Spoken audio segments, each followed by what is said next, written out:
네, 우리 잠깐 기도하겠습니다. 네, 하나님, 이 시간도 하나님께 온전히 의탁합니다. 주님께서 원하시는, 성령께서 원하시는 말씀이 어, 주님의 은혜 가운데 잘 선포되게 하시고 한 사람 한 사람 마음 가운데 깊이 심기워지게 하셔서 하나님 우리 인생 가운데 말씀하시는 것, 계획하시는 것이 막힘없이 다 놀랍게 이루어질 수 있도록 주님 축복하여 주시옵소서. 주님, 부족한 종이 또 입술을 열어 주님 말씀을 대언할 때 성령께서 주관하여 주시고 정말 하나님이 원하시는 말씀만 잘 선포되어질 수 있도록 주님 지켜보 주시옵소서. 주 예수 그리스도의 이름으로 감사하며 기도했습니다. 이 데스티니에 대한 이야기를 조금 더 풀어가지요. 데스티니를 위해서는 아까도 말씀드렸지만 여러분 첫째 말씀의 사람이 되셔야 됩니다. 네, 하나님의 이 말씀, 우리 인생을 향한 매뉴얼을 무시하고서는 그 어떤 일도 더 이상 진행되지 않습니다. 가장 기초가 하나님의 말씀 위에 서는 것인 줄 믿습니다. 또한 두 번째로 이제 인카운터, 하나님과의 특별한 만남에 대한 도전들을 했지요. 은혜 받아라, 성령 받아라. 내가 하나님께서 여러분 인생 가운데 말씀해 주시는 그런 특별한 은혜들이, 그런 순간들이 있으셔야 됩니다. 그래서 대부분의 목사님들이 그런 특별한 하나님과의 만남 가운데 우리 삶의 진로를 바꾸게 되고 방향을 바꾸게 되고, 그래서 하나님의 놀라운 은혜의 길을 가게 되듯이 이것이 꼭 목사님, 선교사님들만의 현상이 아니라 집사가 됐던 장로가 됐던 하여간 누구든지 간에 하나님께서 나를 그 자리에 세우시고 그 자리에 부르셨다고 하는 확실한 확신과 응답 가운데 그 자리에 서셔야 됩니다. 여러분들은 그 만남의 자리가 있으십니까? 여러분의 떨기나무가 있으십니까? 모세가 하나님을 대면하여 보았을 때 그가 무엇을 위해 지음받았고 어디로 가야 될지를 알게 되었듯이 여러분 하나님을 대면하는 그 떨기나무 자리가 있으셨습니까? 있으셔야 돼요. 그 자리가 있으실 때 여러분 삶 가운데 놀라운 하나님의 계획들이 또 이루어지고 풀어갈 줄로 믿습니다. 또한 데스티니에는 돌파의 능력이 있다 그랬죠.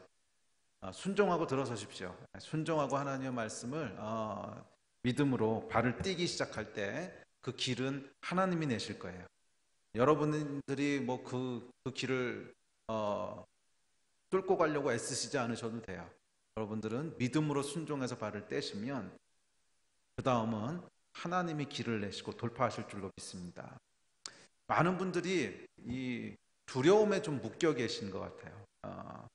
저희 교회는 매년 이제 시작할 때 3주 아니면 길면 한 4주 정도를 매일 저녁 집회를 합니다. 그래서 신년을 이제 기도하면서 시작하려고. 그래서 올해는 이제 3주를 매일 저녁을 모여서 이제 기도하는데 토요일만 빼고 월요일부터 금요일까지 저희가 모이는데 어저께 저녁에 제가 잠깐 메시지를 전하다가 그 성령께서 주신 감동이 있어서 이제 기도하면서 혹시 두려움 때문에 자기가 묶여 있다고 생각하시는 분들은 앞으로 나와서 좀 기도하시라고. 생각보다 너무 많은 사람들이 나오는 거예요. 그래서 제가 이게 참 두려움들이 많구나. 근데 그 두려움은 우리 삶을 이렇게 올가매요. 그래서 한 발자국도 움직이지 못하게 합니다.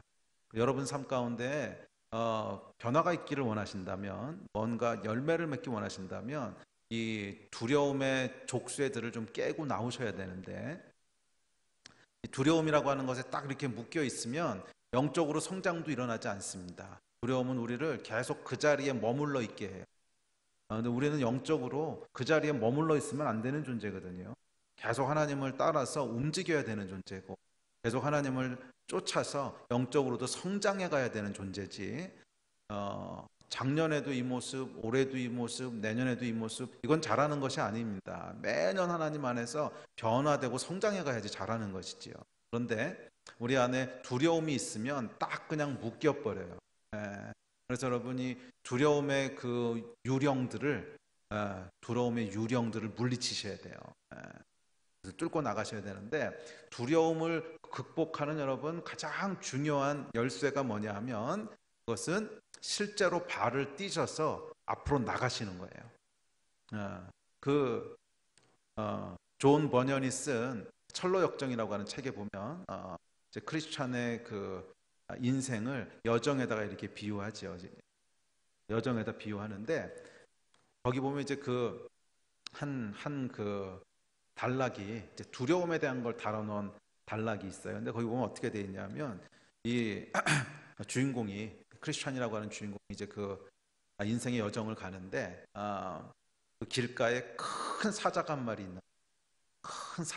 있는데 이 사자가 얼마나 크고 무서운지 으랑 하고 부딪히면 뭐 그냥 이 목음이 다 떨리는 거죠. 뭐 요즘에야 길거리에서 사자 만나보신 분은 없겠죠. 동물원에 가야 있지만 길거리에서 사자를 만난다 그러면 큰일입니다. 그렇지 않겠어요? 길거리에서 내가 지금 저기를 지나가야 되는데 앞에 사자가 있어요. 이거는 보통 일이 아니지요. 그러니까 어마어마한 사자가 거기 있는 것을 보게 됩니다. 그래서 이 두려움에 큰일 났다. 어떡하냐 막 이렇게 떨고 있었는데 자세히 들여다보니까 사자가 이 목에 이렇게 줄이 매어서 묶여 있는 거예요. 그래서 으르렁 으르렁 하고 이렇게 겁만 주는 거지 실제로 우리한테 어떻게 해코지는 할 수 없는 그런 상태인 걸 보게 됩니다. 그래서 이제 그 길을 조심스럽게 지나가는데 계속 사자는 으르렁 으르렁 하죠. 예. 그런데 덤비지는 못해요. 왜냐하면 하나님이 보호하시거든. 그래서 그 길을 지나가는 장면이 나옵니다. 근데 여기 보면 여러분 두려움과 어떻게 대처해야 되는지를 아주 명확하게 기록하고 있는데 이 하나님의 사람은 여러분 하나님이 보호하세요. 하나님의 사람은 하나님이 보호하세요. 절대로 여러분은 두려움에게 먹히지 않습니다. 염려하지 마세요. 정말 하나님이 여러분에게 말씀하시고 인도하시는 것이라면 두려워하지 마세요. 하나님이 보호하실 것이고 하나님이 지키실 거예요. 그런데 문제는 그 길로 가보기 전에는 그걸 알 수가 없는 거예요. 사자가 저 앞에서 으르렁으르렁 하고 있는데 두렵다고 이렇게 멀찍이 서서 바라봤을 때는 사자의 목에 줄이 걸려 있는지 뭐 있는지 전혀 알 수가 없는 거야. 그냥 멀리서는 두려운 거예요. 예. 그래서 두려움아 떠나가라. 뭐 아무리 열심히 기도해도 멀찍이 서가지고서 두려움에 대해서 계속 기도하고 간구하고 뭐 꾸짖고 두려움의 영은 떠나가라. 여러분 무슨 기도를 하셔도 해결되지 않습니다. 멀리 있을 땐 그냥 사자는 무서워 보이는 거예요. 어떻게 해야 그 사자가 결국 묶여있는 종이호랑이라고 하는 걸 알게 됩니까? 그 앞으로 가봐야 되는 거예요. 그 길을 지나가 봐야 저게 지금 묶여있구나, 종이호랑이구나, 그것을 알게 되는 것입니다. 제가 지금까지 주님과 함께 동행하면서 신앙의 여정을 가면서 수많은 하나님의 은혜와 수많은 하나님의 역사를 경험했는데 이 역사는 단 한 건도 미리 하나님이 보장해 주신 적은 없었어요. 항상 그 안으로 믿음으로 걸어 들어가게 하세요. 항상 믿음으로 처음에는 확정된 것도 없고 처음에는 미래도 알지 못하겠고 이게 될지 안 될지 모르겠고 이런 상황 가운데서 그냥 믿음으로 발걸음을 뛰는 거예요. 한 걸음 두 걸음 이렇게 뛰어서 가다 보면 보이는 게 있는데 뭐냐 하면 저 두려움은 그냥 종이호랑이구나. 어차피 우리를 해치 못하는구나. 이것을 경험하게 되는 거예요. 여러분 두려움에게 묶이지 마십시오. 이 두려움을 물리치는 방법은 그냥 그 길로 걸어 들어가는 수밖에 없어요. 멀찍이 서가지고서 두려운데 어떡하지? 하나님께서 저 큰 호랑이를 치워주시면 지나가야지. 아니요, 그렇게 일하시지 않아요. 항상 믿음으로 살아가기를 원하세요. 믿음으로 걸어 들어가기를 원하세요. 그래서 믿음으로 발을 떼십시오. 그러면 그 다음에 하나님께서 홍해를 가르시고 여리고를 무너뜨리시고 여러분 앞에 길을 내시는 걸 보게 될 거예요. 믿음으로 사는 여러분 되시기를 주의 이름으로 축복합니다. 자, 이 시간에는 기도에 대한 말씀을 하려고 하는데 한 가지만 데스티니에 대한 속성을 더 살펴보고 그 다음에 기도로 넘어갑시다. 여러분 삶 가운데 데스티니가 이루어지기 원하신다면 죄를 멀리 하십시오. 이 죄는 우리의 데스티니를 망가뜨리는 원수입니다. 가인의 이야기를 여러분 읽어보시면 가인의 데스티니는 원래 고향을 떠나서 유리방황하는 자가 되는 것이 아니었습니다. 하나님께서 가인을 향한 복된 계획을 가지고 계셨어요. 그런데 가인의 인생 가운데 죄가 들어옵니다. 그의 아우인 아벨을 죽이지요. 이 죄가 가인의 데스티니를 완전히 망가뜨려 버렸습니다. 그래서 가인은 쫓겨나게 되고 두려움 속에 살게 되고 유리방황하는 자가 되고 벌을 받게 되지요. 가인의 데스티니가 왜 망가졌을까요? 죄가 망가뜨린 거예요. 사람들이 오해하는 것이 있습니다. 하나님이 죄를 싫어하십니까? 예, 물론 하나님은 죄를 싫어하십니다. 그런데 왜 하나님이 죄를 싫어하실까요? 여기서 사람들이 오해를 해요. 우리의 죄가 하나님에게 무슨 하나님에게 해코지란 말 아세요? 하나님에게 해를 끼치는 게 아니라는 거예요. 하나님은 하나님이세요. 우리가 죄를 짓든지 말든지 간에 하나님한테 무슨 피해가 가는 거는 전혀 없어요. 하나님께서 뭐 우리 죄진 거 하나 때문에 뭐 피해를 입으시고 손해를 보시고 이런 거 아니라는 거예요. 하나님은 정 없으면 돌멩이들로도 하나님을 찬양하는 자들을 만들 수 있으시고, 하나님은 진짜로 문제가 되면 이렇게 해가지고 다 없애버리시면 돼요. 하나님에게는 아무런 문제가 안 됩니다. 그런데 왜 하나님께서 죄를 싫어하시는가? 죄는 죄를 지은 사람의 인생을 망쳐요. 하나님께서는 하나님의 자녀들을 눈동자처럼 사랑하세요. 그래서 죄가 그 자녀들의 인생을 망가뜨리는 것을 견디실 수 없는 거예요. 이것이 하나님이 죄를 싫어하시는 진짜 이유입니다. 죄가 하나님의 인생을 망가뜨리는 것이 아니라, 죄는 죄 지은 사람의 인생을 1차적으로 망가뜨려요. 2차적으로는 다른 사람한테도 피해를 주지만 1차적으로는 그 죄를 지은 사람의 인생을 망가뜨려요. 그래서 하나님께서 너무너무 싫어하세요. 당신의 너무나 사랑하는 핏값을 주고 산 자녀들의 삶이 망가지는 것 때문에 너무 싫어하세요. 기억하십시오, 여러분. 죄는 여러분을 향한 하나님의 복된 계획을 막아버리고 망가뜨리는 원수입니다. 그래서 여러분, 거룩함을 지키셔야 됩니다. 죄와 싸우되 피 흘리기까지 싸우라고 했어요. 죄가 여러분 인생 가운데 들어오면 결국 여러분을 향한 하나님의 계획들이 막히고 망가지는 거예요. 거룩함을 통하여 여러분을 향한 하나님의 복된 계획들이 다 이루어지게 되기를 주의 이름으로 축복하고 또 축복합니다. 제가 올해 신년 선교를 하면서 복과 저주에 대한 설교를 했는데, 그래서 어떤 분이 저한테 물으셨어요. 작년 말에 그 새해 여러분 그 신년 메시지가 뭡니까? 이제 목사님은 무슨 메시지를 받으셨어요? 제가 복과 저주에 대한 겁니다. 그랬더니 막 웃으시더라고요. 그래서 무슨 목사가 저주를 선포하냐고. 그래서 저주를 선포하는 게 아니고 저주를 받지 말라고 선포하는 거죠. 복과 저주에 대한 메시지를 했는데, 이 성경에서 복과 저주에 대해서 기록되어 있는 여러 구절 중에 신명기 11장에 보면 이제 복과 저주를 선포하는 장면이 나옵니다. 그런데 그리심산과 에발산에서 복과 저주를 선포합니다.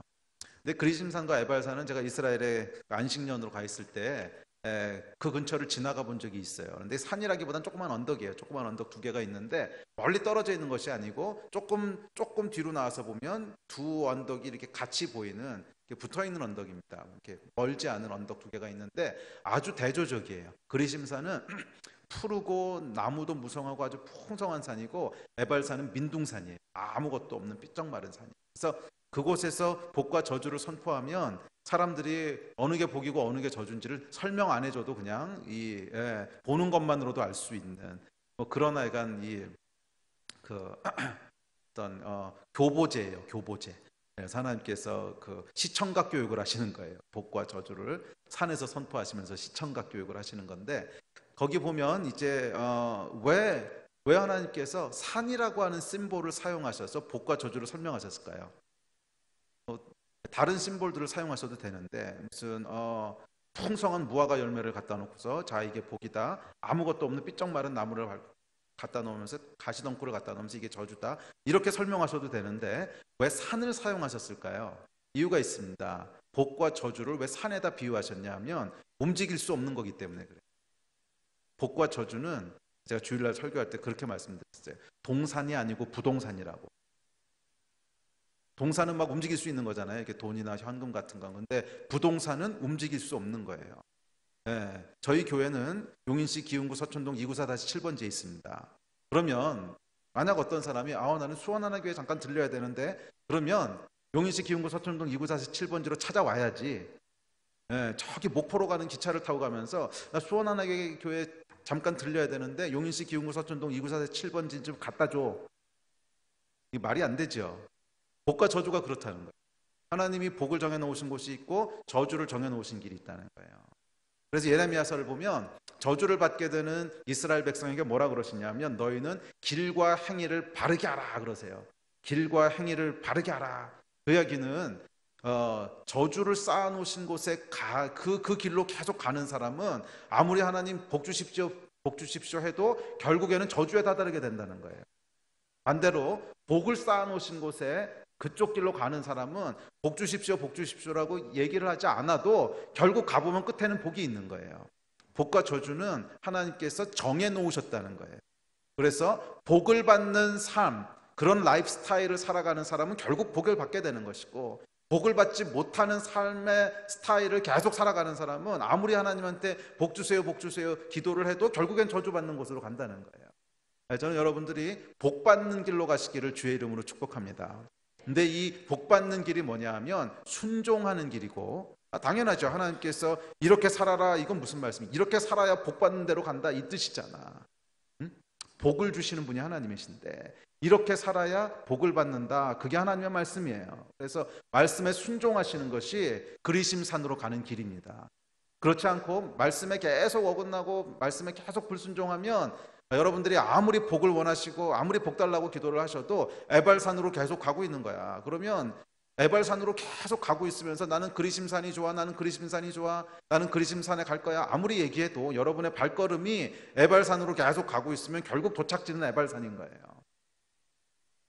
그러면 여러분, 죄를 멀리 하셔야 됩니다. 하나님의 말씀에 순종하셔야 되고요, 거룩함들을 계속 지켜가셔야 돼요. 이것이 복에 이르는 길이에요. 아멘. 죄를 멀리 하시기를 주의 이름으로 축복합니다. 죄를 멀리 하시기를 주의 이름으로 축복합니다. 제가 간증을 하나 할게요. 제가 미국에서 논문 쓸 때였는데 그 이제 졸업 논문을 다 쓰고 졸업하려고 기다리고 있을 때였습니다. 그래서 이제 박사학위를 받으려면 논문을 다 쓰고 거기에 이제 교수들을 초청을 합니다. 3명, 4명 정도 그쪽 관련 있는 교수들을 초청을 하고 논문을 발표를 합니다. 그럼 쫙 이렇게 발표를 하면 그 교수들이 이렇게 지켜보고 있다면 질문할 거 질문하고 이렇게 한 다음에 오케이, 그러면 이제 이것을 통과했다 그래요. 논문을 통과한 거죠. 논문 심사를 통과하게 되면 그러면 이제 지도교수의 사인을 받아서 부에다가 제출하면 이제 공부가 끝납니다.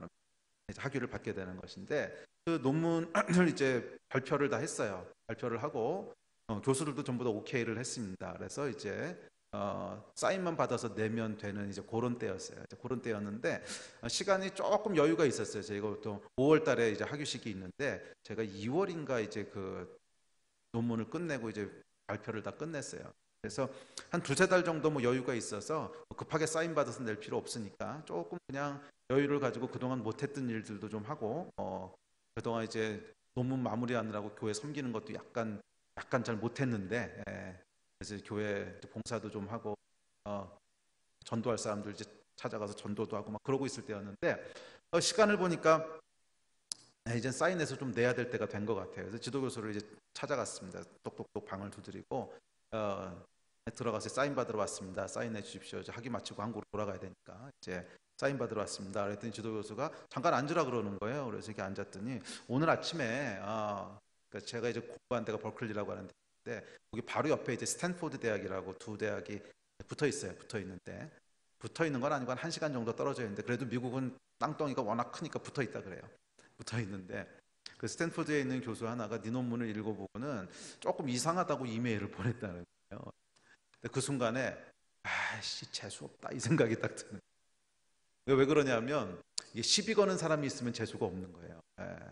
원래 이제 그 논문이라고 하는 게 대충 그래요. 하나 또 오류가 없는 논문이라고 하는 건 보통 없어요. 대충 조금씩 다 오류가 있는 거예요. 그래서 근데 조금 이제 부족하고 오류가 있어도 논문을 먼저 발표를 하면 그 발표된 논문들을 여러 명이 읽어보고 조금 문제가 있는 것 같다 그러면 또 거기서 이제 고치고 수정하면서 그 다음 논문을 보통 그렇게 하는 거거든요. 그런데 학계에 룰이 있습니다. 룰이 뭐냐면 발표하기 전에 누가 시비를 걸면 그거는 고쳐서 발표를 해야 돼요.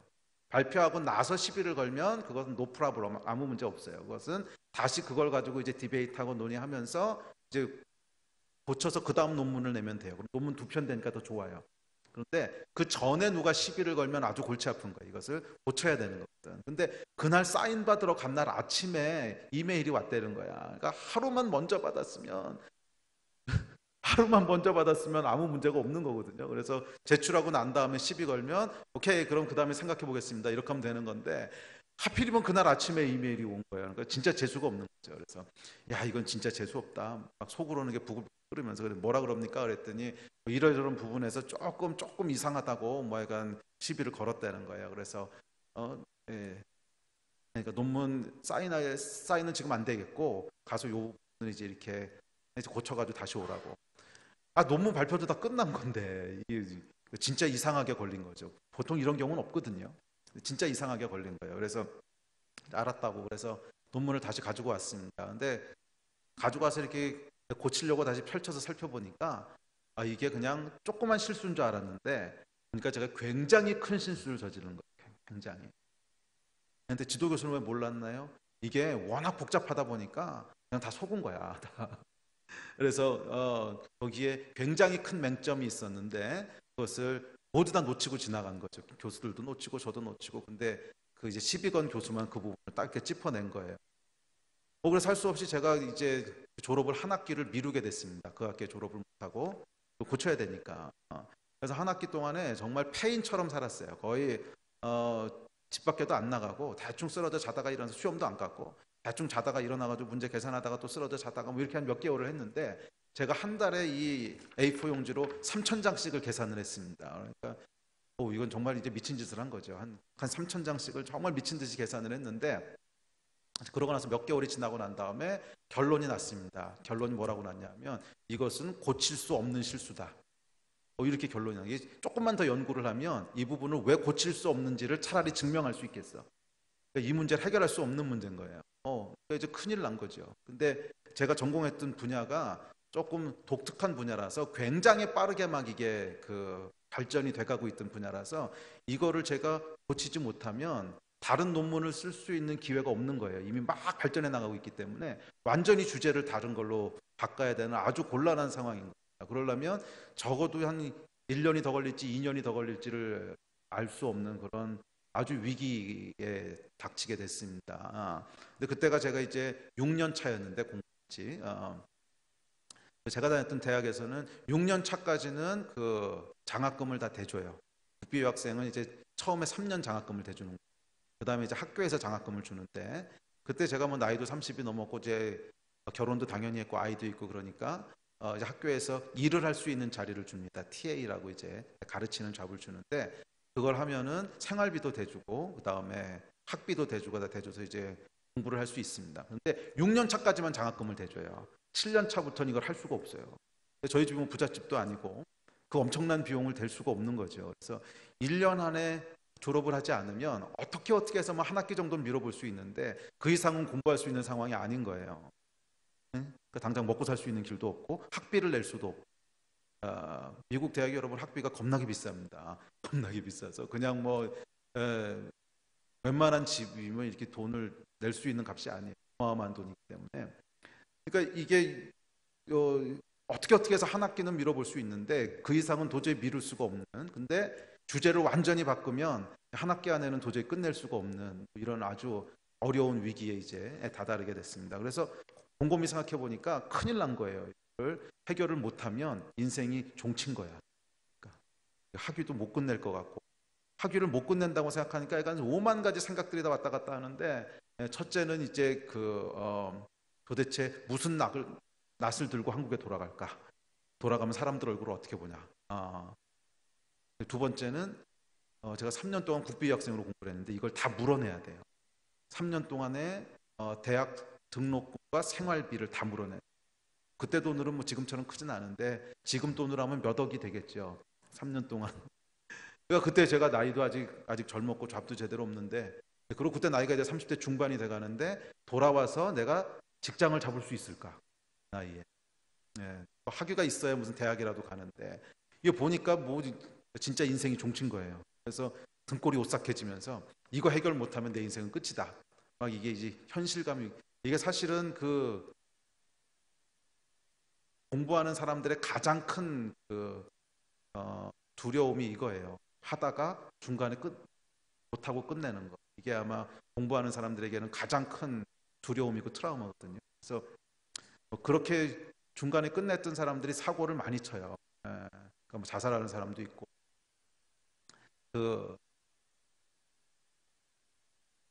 실제로 제가 이제 미국에서 공부할 때 제가 버클리에서 공부하는데 스탠포드라고 하는데 붙어 있다 그랬죠.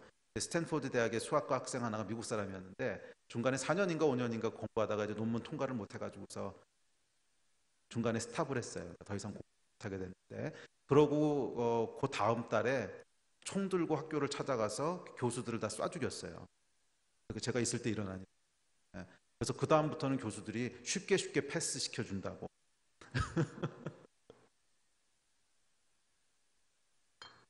이제 그만큼 스트레스가 큰 일이에요. 왜냐하면 이게 나이가 벌써 어느 정도 지나갔는데 하던 것을 중간에 포기하게 되면 대학으로도 못 가고 다른 직장 잡기엔 나이가 너무 많고 돈 문제 걸려 있고 뭐 이러면 인생이 진짜 복잡해집니다. 그 다음에는 아주 복잡해지는 건데, 하필이면 제가 이제 거기 중간에 낀 거죠. 그 하루 때문에, 그놈의 하루 때문에. 하루만 먼저 사인 받았으면 되는 건데, 그러니까 얼마나 이게 좀 난감한 상황이 된 거죠. 예. 그래서 이건 페인처럼 어쨌거나 이 문제는 해결해야 돼. 그래서 미친 듯이 매달렸는데 어느 날 이제 한 새벽 한 3, 4시쯤에 이 문제가 기적적으로 풀린 거예요. 도저히 안 풀릴 줄 알았는데, 할렐루야 주님 너무나 감사합니다. 주의 자녀를 잊지 않으셨군요. 막 이렇게 감사하고, 그다음에 이메일을 막 썼어요. 저한테 시비 걸었던 그 교수한테 막 이메일을 써서 이렇게 저렇게 됐다고 이렇게 풀어서 보내고는 자려고 누웠습니다. 누웠는데 하도 오랫동안 그 문제만 정말 막 이렇게 매달리다 보니까 자려고 누웠는데 잠은 안 들고 머리가 혼자 계속 돌아가는 거예요. 그 문제를 생각하는 거예요. 그래서 제가 머리한테 막 명령을 했습니다. 그만 생각해, 그만 생각해. 이미 끝났어. 이미 해결했으니까 더 이상 생각하지 마. 막 이랬는데도 머리가 지 혼자 막 돌아가고 잠은 안 오고 이러더니 아침 한 7시쯤 됐는데 스스로 틀린 걸 또 찾아냈어요. 그럴까봐 제가 생각하지 말라고 막 그런 건데, 알고 거짓말할 수는 없으니까. 그래가지고서 근데 얘가 막 혼자 머리가 돌아가더니 스스로 틀린 걸 찾아냈어요. 그러니까 전혀 해결된 게 없는 건데 워낙 복잡한 문제다 보니까 해결됐다고 속은 거죠. 근데 보니까 본질은 하나도 해결된 게 없는 거예요. 그래서 에이씨 그러면 그렇지 이 문제가 쉽게 풀리겠냐 그러고 아침 한 7시쯤 잤어요. 자고 나서 이제 늦지막히 오후에 한 1시쯤 일어났는데, 일어나가지고 이제 이메일을 체크하려고 컴퓨터를 이렇게 켰는데 저한테 시비 걸었던 스탠포드 교수한테 답장이 왔는데 축하한다고 답장이 온 거예요. Congratulation. 그러니까 이 사람도 속은 거야. 워낙 복잡하다 보니까 이렇게 풀리는구나 그러고 속은 거예요. 원래 학문이라고 하는 게 그런 거예요. 다 속고 속이는 건데 이 사람도 속은 거예요, 그냥. 근데 그 순간에 어떤 생각이 이렇게 스치듯 지나가냐면 그냥 넘어갈까? 그냥 넘어갈까? 뭐 어차피 더 이상 이제 시비 걸 사람은 없고 이 사람도 다 이제 오케이 했고, 그리고 사실은 그 논문의 결론이 틀린 건 아니에요. 결론은 맞는 결론이에요. 그거는 다른 경로로 증명을 해볼 수 있는데, 수학 논문은 A면 B고 B면 C고 C면 D고 이게 쫙 논리적으로 연결이 돼야 되는데 한 스텝이 설명이 안 되는 거예요. 왜 B면 C인지가 여기 설명이 안 되는 게 하나가 딱 있는 거야. 결과는 분명히 맞아. 예, 그거는 빙빙 돌려서 다른 걸로 점검을 해보면 분명히 맞는 결과인데 중간에 하나가 왜 그런지가 설명이 안 되는 거야. 그러니까 마음 가운데 이제 유혹이 드는 거예요. 뭐 결과가 완전히 틀렸다면 모르겠는데 뭐 이 정도 빵꾸야 뭐 웬만한 논문에 다 있는 건데 이거를 굳이 밝혀가지고서 뭐 불거부스럼 만들 거 있을까? 이거 지금 내 인생이 걸린 문제인데, 돈도 지금 수억 물어내야 될 거고, 그 당시로는 수억이 아니었지만 오늘날로 환산하면 이제 수억대예요. 수억을 물어내야 되는 거. 이거 뭐 잡도 못 잡을 거고 큰일 날 건데 그냥 넘어갈까? 근데 그날 아침에 제가 이 콰이어 타임을 하지 말았어야 되는데 또 그 시간에 일어나가지고 콰이어 타임 한다고 성경을 핀 거예요. 그래서 제가 매일 성경을 통해서 그때 말씀 묵상을 하고 있었는데 그 매일 성경 본문이 요한계시록 4장인가 그러니까 거기가 그때 본문이었어요. 그런데 그 내용이 뭐냐면 흰 옷 입은 주의 백성이, 하필이면 왜 본문이 그거야. 그래서 그 시간에 이제 말씀을 묵상한다고 펼쳤는데 흰 옷 입은 주의 백성 이게 나오는데 갑자기 무슨 질문이 드냐면 왜 까만 옷도 아니고 회색 옷도 아니고 흰 옷일까? 하나님께서 이 그림 하나를 딱 떠오르게 하셨는데 어떤 그림이냐면 하얀색 와이셔츠, 이런 와이셔츠에 잉크방울 하나가 똑 떨어지는 그림이었어요. 그러고 하나님 뭐라 그러시냐면 제 안에 이제 어떤 말씀이 떠오르냐면 나는 내 백성이 죄에 대해서 이렇기를 원한다 그러시는 거예요. 까만 옷이나 회색 옷에는 대충 볼펜으로 낙서해도 잘 안 보이지만 흰 옷에는 아주 작은 점 하나라도 탁 눈에 띄잖아요. 근데 하나님 뭐라 그러시냐면 나는 내 백성이 죄에 대해서 이렇기를 원한다 그러시는 거예요. 어떡해요. 차라리 성경을 보지 말걸. 그날 아침에 늦었으니까 콰이트 타임을 하지 말걸. 그래서 뭐 어떡합니까? 그렇게 말씀하셨는데, 그래서 이제 차를 몰고 학교를 갔어요. 학교를 가서 지도교수 방에 들어갔더니 지도교수가 칭찬을 합니다. 지도교수도 오늘 아침에 이제 이메일을 받은 거예요. 그쪽 교수한테. 그래서 잘했다고. 자기 제자가 이거 문제를 해결했으니까 잘했다고.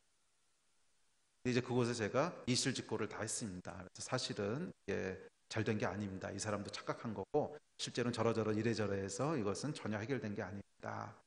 그랬더니 교수야 이제 알았다고 그러냐고 이제 가보라고 더 해보라고. 그래서 문을 열고 나오는데 어떤 생각이 들었냐면 다 끝났다. 더 이상 해볼 수 있는 건 없다. 제가 정말 할 수 있는 건 다 해봤거든요. 더 이상 해볼 거 없다. 한 학기 놓치면서 한 건데 이건 이제 끝났다. 짐 싸가지고 한국 돌아가야 된다. 그러고 나왔어요. 그러고 나와서 이제 차를 몰고 집에 오는데 이상한 일이 벌어졌습니다. 무슨 일이 벌어졌냐면 차 안에 하나님의 임재가 가득한 거예요. 마치 차 속이 이렇게 터질 듯한 풍선처럼 하나님으로 꽉 차 있는 느낌인 건데 저는 그 이전에도 그 이후에도 이런 경험을 한 번도 해본 적이 없어요. 도대체 이게 뭐지? 제가 뭐 성령 사역에 대해서 전혀 무지한 사람이라고 그랬잖아요. 근데 마치 차가 터질 것처럼 이렇게 하나님의 임재로 가득 차 있는데 그 하나님께서 소곤소곤 말씀하시는데 바로 옆에서 말씀하시는 것 같아요.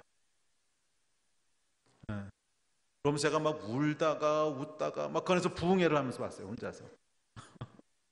그리고 집에 왔는데 놀라운 일이 벌어졌습니다. 무슨 일이 벌어졌냐면 아무런 걱정이 안 되는 거예요.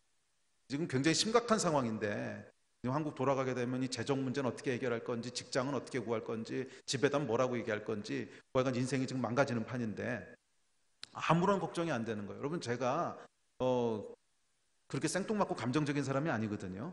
그런 사람이 어떻게 수학을 전공하겠어요? 수학 전공하는 사람들은 다 똑같습니다. 항상 플랜 B가 있어야 되고 플랜 C가 있어야 되고 안 그러면 안 움직이는 사람이에요. 그러니까 저도 제 인생에 대한 플랜 B, 플랜 C 이게 다 있지 않으면 걱정이 돼서 잠도 못 자는 사람이에요. 그런 사람인데 아무런 걱정이 안 된다고 하는 게 제 스스로도 잘 실감이 안 나는, 이게 왜 아무 걱정이 안 되지? 그러면서 아주 중요한 것 한 가지를 깨닫게 되는데 그게 뭐냐면 그 걱정과 두려움, 염려라고 하는 것은 상황에서부터 오는 게 아니구나. 걱정과 두려움이라고 하는 것은 하나님이 함께 하시는 것을 알지 못할 때 나타나는 증상이구나. 어떠한 위기 가운데 있어도 어떤 상황 가운데 있어도 하나님이 나와 함께 하신다고 하는 것을 확신하는 순간 거기에는 어떤 걱정도 없더라는 거예요. 절대 평강이 있더라는 거예요. 여러분의 인생 가운데도 마찬가지라고 믿습니다. 아마 여러 가지 것 때문에 염려하거나 두려워하거나 힘들어하시는 분들 계실지 모르겠어요. 그렇지만 여러분 기억하셔야 될 것은 여러분들의 염려와 두려움과 근심은 상황에서 오는 게 아니라는 거예요. 어떤 상황 가운데 있더라도 하나님이 함께 하시는 것을 아는 사람은 평강이 있어요. 다시 말해서 두려움과 염려와 근심이 여러분 삶에 있다면 그것은 무엇을 나타내는 거냐면 여러분 삶 가운데 하나님의 함께 하심이 누려지고 있지 않다는 증거예요. 하나님의 함께 하심이 누려지고 있지 않다는 반증이에요.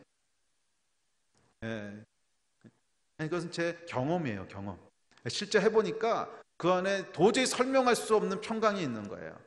이게 하나님께서 결국 내가 하나님 손바닥 안에 있는 거구나. 결국 하나님이 행하시는구나. 그걸 아는 순간 평강이 임하는 거예요. 그래서 제가 얼굴에 막 빛이 나기 시작했어요. 너무 행복해서. 그래서 교회 가서 이제 뭐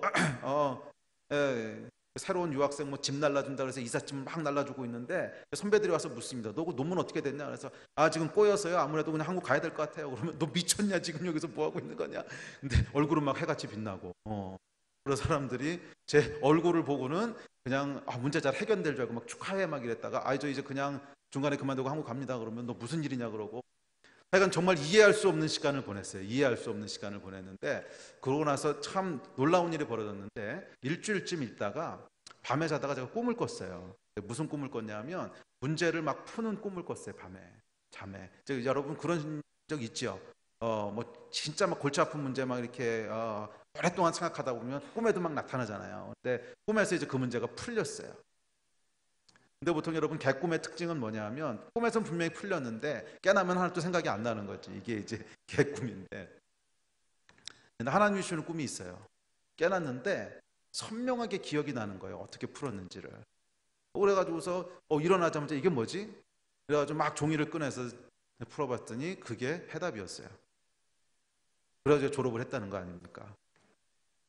남의 일이라고 별로 안 기뻐하시네요. 자기 일이었으면 기뻐하셨을 텐데. 우리 하나님께서는 결국 당신의 백성들을 책임지세요. 근데 제가 이 일을 통해서 배운 중요한 교훈이 있어요. 중요한 교훈인데 거룩함은 하나님의 임재로 들어가는 열쇠예요. 그리고 하나님의 임재는 하나님의 능력으로 들어가는 열쇠예요. 여러분의 삶 가운데 거룩함을 지키세요. 거룩함을 지키세요. 그러면 하나님께서 능력으로 도우세요. 정 안 되면 꿈에서라도 해결하죠. 아멘. 이 역사들을 여러분 경험하시기를 주의 이름으로 축복합니다. 근데 저만 그런 경험을 한 게 아니고 제 주변에 있는 많은 분들이 비슷한 경험들을 하세요. 저는 그 꿈 얘기도 저하고 아주 친하게 지내는 이제 선배 한 분이 계신데 미국에서도 같이 이제 공부를 했고 또 한국 들어와서도 약간 지금 같은 교회에서 섬기고 있습니다. 섬기고 있는데 그 선배분이 이제 연대 교수세요. 연대 교수인데 저는 이제 수원에 있고 저는 수원 하나교회고 거기는 신촌에 있으면서 신촌 하나교회라고 하는 교회를 개척하셔서 이제 평신도시인데 이제 학생들을 모아서 성경 공부하고 예배하고 하다 보니까 한 150명 이제 사람이 이렇게 모여요. 근데 이제 교수님 하시면서 목회를 같이 하시려니까 시간이 당연히 없지요. 그래서 뭐 거의 잠도 못 자고 이렇게 피골이 상접해가지고 있는데 하루는 그 집에 이렇게 가는데 보니까 하루 종일 사람 만나서 전도하고 성경 공부하고 이러다 보니까 연구실에를 한 번도 못 들린 거예요. 공대 교수인데 연구실에 교수가 못 들리면 안 되죠. 말이 안 되는 건데. 그래서 집에 터벅터벅 걸어 들어가면서 뭐라고 기도했냐. 하나님, 내가 오늘 하루 종일 뭐 한 거 아시죠? 하루 종일 학생들 만나서 전도하고 성경 공부하다 보니까 연구를 하나도 못했네요. 하나님 책임져야 되지 않겠습니까? 그러고 갔는데 그날 밤에 꿈을 꾸신 거예요. 꿈을 꿨는데 무슨 실험을 하는 꿈을 꿨는데 실험 결과가 기가 막히게 나오는 꿈을 꿔가지고서 아침에 벌떡 일어나가지고서 막 연구실로 달려간 거예요. 그래서 그거 그대로 했는데 그게 대박을 쳐서요, 여러분. 대박을 쳐서 우리나라 7대 일간지에 다 나오고요. 그 유명한 저널에 표지 모델로 실리고 스타 교수가 됐어요. 지금도 뭐 아주 연대에서 잘 나가는 스타 교수가 됐는데 그 최고의 업적이요. 그래서 하나님 보여주신 거예요. 근데 물론 사람들한테 그 얘기 못하지, 미쳤다 그러니까. 우리끼리만 아는 비밀이죠. 하나님이 하나님의 백성들을 통해서 일하실까요? 일하지 않으실까요? 지금도 일하십니다. 믿음으로 거룩한 싸움을 계속 싸워나가는 사람들에게는 하나님께서 당신의 능력으로 일하세요. 이걸 경험하신 여러분 되시기를 주의 이름으로 축복합니다. 시간이 많이 지났네요. 원래 이 시간에 하려고 했던 건 이제 기도에 대한 건데 기도에 대한 거 합시다. 남은 시간 동안 하면 되니까. 자, 그 다음에 데스티니를 이루어 나가는 아주 중요한 그러니까 거룩함을 지키라까지 했고 그 다음은 기도입니다. 우리의 데스티니는 여러분 기도를 통해서 이루어지는 겁니다. 사실은 말씀과 더불어 저는 가장 중요한 것이 기도라고 믿습니다. 기도하지 않으면 절대로 우리 삶의 계획들은 이루어지지 않아요. 모든 하나님의 일은 기도를 통해서 이루어지는 줄 믿습니다. 그 얘기를 바꿔 말하면 기도하지 않았는데 우연히 이루어지는 일은 하나님의 일이 아니라는 거예요. 모든 하나님의 일은 누군가는 기도했기 때문에 이루어진 거예요. 아무도 기도하지 않았는데 그냥 이루어졌다. 그것은 그냥 우연이 됐거나 사람의 일이지 하나님이 행하시는 일이 아니라는 거예요. 하나님이 이 땅에서 일하시는 아주 중요한 원리가 있는데 누군가의 기도를 통해서 일하시는 거예요. 그러므로 여러분 삶 가운데 하나님의 일이 이루어지길 원하신다면 기도하셔야 돼요. 기도. 아멘. 그 기도에 대해서 이제 이야기를 좀 나누려고 하는데 기도에는 여러분 크게 두 종류의 기도가 있습니다. 크게 두 종류의 기도가 있는데 하나는 그 기도에 대해서 보통 그 얘기할 때 기도가 뭡니까? 그러면 여러 가지 정의들을 하는데 그 중에 하나가 가장 보편적인 게 하나님과의 대화입니다. 이렇게 얘기하죠. 기도는 하나님과의 대화입니다. 그럼 여러분 하나님과의 대화를 통해서 얻게 되는 게 뭘까요? 잘 생각해 보세요, 여러분. 새로운 친구를 사귀었어요. 그래서 그 새로운 친구랑 대화를 계속해요. 그러면 얻게 되는 게 뭐죠? 그 사람이 누군지를 알게 되는 거죠. 기도의 첫 번째 그 기능은 뭐냐 하면 우리는 기도를 통해서 하나님이 누구신지를 알게 되는 거예요.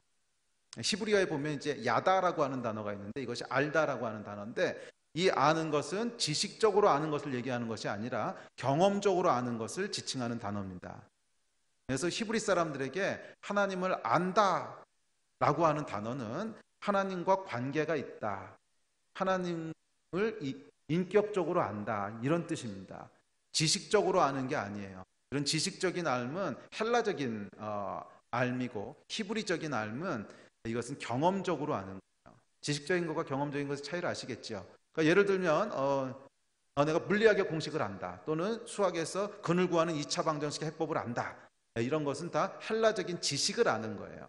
그런데 인격적인 알미라고 하는 것은 나는 우리 집사람이 누군지 알아.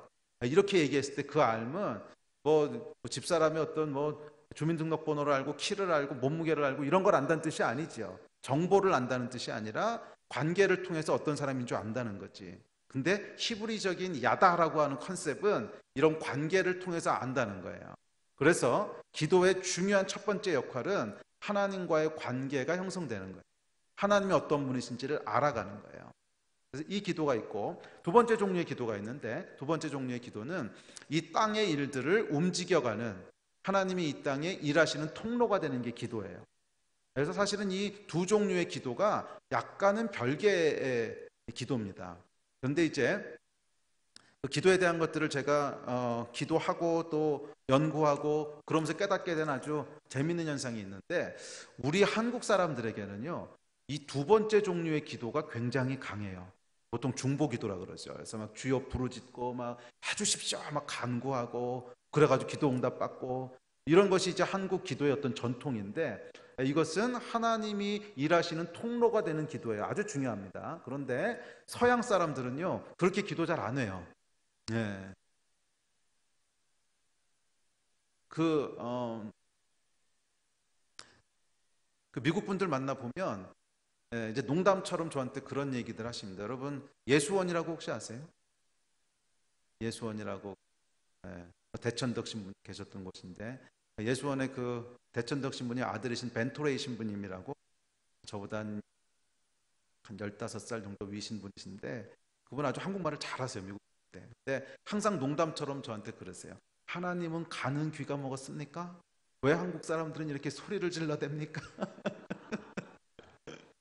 조용히 기도하면 한국 사람의 하나님은 가는 귀가 먹으셨어요. 가는 귀. 한국말 정말 잘하세요. 그래서 가는 귀가 먹으셨어요. 소리 지르지 않으면 하나님 못 들으세요. 미국 사람들은 그렇게 기도 안 하거든요. 대부분의 경우는 다 조용히 기도합니다. 근데 이 미국 분들의 기도의 특징은 하나님과의 인격적인 교제예요. 그래서 기도할 때 그냥 와 하고 쏟아놓는 게 아니고 조용히 기도하고 잠잠히 기다리고 조용히 기도하고 잠잠히 기다리고 보통 그렇게 기도하세요. 하나님과의 어떤 대화라는 거지. 그러니까 내가 뭐라고 기도한 다음에 잠잠히 하나님 무슨 말씀하시는가 기다리고 또 내 얘기 조금 하고 잠잠히 기다리고 이게 미국 분들은 보통 그렇게 기도하세요. 물론 미국 교회 중에서도 이제 오순절 계통의 교회는 막 부르짖긴 하는데 그래도 일반적으로는 그런 전통이 더 강하시더라고요. 그래서 이게 보면 두 종류의 기도가 약간 다른 종류의 기도예요. 그래서 한 종류의 기도를 많이 한다고 해서 다른 종류의 기도가 저절로 많아지는 건 아닌 것 같아요. 조금 분리된 종류의 기도인데 우리가 이 하나님을 알아가는 기도를 많이 하게 되면 우리 안에 성령의 열매를 많이 맺게 돼요. 반대로 부르짖어서 간구하는 중보 기도를 많이 하게 되면 성령의 은사들이 많이 나타나게 돼요. 그런데 이것이 서로 보완되지는 않아요. 그러니까 성령의 은사가 많이 나타난다고 해서 성령의 열매를 맞는 성숙한 사람은 아니라는 거야. 여러분 살아가다 보면 그런 경우 많이 보셨을 거예요. 저도 조모태 신앙으로 자라면서 가장 풀 수 없었던 숙제가 저렇게 신령한 권사님이 왜 성격은 저렇게 뭐 같을까? 이게 저한테는 어렸을 때 제일 큰 궁금함이었어요. 저렇게 신령한 은사를 다 가지고 계신 분인데 왜 성격은 저렇게 XX 같으실까? 이게 저한테 풀 수 없는 숙제였는데 이게 나중에 기도에 대한 것을 제가 이렇게 곰곰이 묵상하고 연구하면서 이유가 있구나. 그러니까 기도를 많이 한다고 저절로 성령의 열매를 맺게 되는 게 아니구나. 그것은 특별히 한국 사람들의 이 부르짖는 중보하는 간청하는 기도는 많은 은사들과 능력들을 갖고 온다는 면에서는 큰 유익이 있지만 우리 안에 성숙해가는 영적인 열매를 맺게 하는 것하고는 조금 분리되어 있는 거예요. 그런데 반면 미국 선교사님들 중에는 정말 이렇게 모자를 벗게 만드시는 분들이 있으세요.